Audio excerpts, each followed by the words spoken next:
Praveen Telugu traveller channel. ప్రస్తుతం నేను ఆంధ్రప్రదేశ్ రాష్ట్రం అన్నమయ్య జిల్లాలో ఉన్నటువంటి రెడ్డమ్మ తల్లి దేవస్థానం దగ్గర అయితే ఉన్నానండి. ఈ దేవాలయంకు ఉన్నటువంటి ప్రత్యేకత ఏంటంటే, సంతానం లేని వాళ్ళు ఇక్కడ వచ్చి ఇక్కడ ఉన్నటువంటి కోనేరులో మునిగి అమ్మవారిని దర్శించుకుంటే సంతానం ఇట్టే కలుగుతుందని అయితే భక్తుల నమ్మకం అండి. చాలా మందికి సంతానం అయితే అందించారు అమ్మవారు రెడ్డమ్మ తల్లి.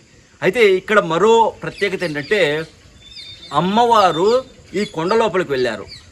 స్వయంగా పార్వతీమాతే కొండను రెండుగా చీల్చి అమ్మవారిని లోపలికి తీసుకెళ్లారు అని చెప్తారు. అలా తీసుకెళ్ళడానికి కారణం ఏంటంటే, నవాబు ఆమెను చేర్చడానికి వచ్చినప్పుడు ఆమె పార్వతీమాతను ముక్కుంటే పార్వతీమాత ఆమెను కొండ లోపలికి తీసుకెళ్ళింది అని చెప్తారు. అంతే కదండి, నవాబ్ పెద్ద పెద్ద ఫిరంగులు తీసుకొచ్చి ఈ కొండను బద్దలు కొట్టి ఆ రెడ్డమ్మను తీసుకెళ్ళడానికి ప్రయత్నించారంట.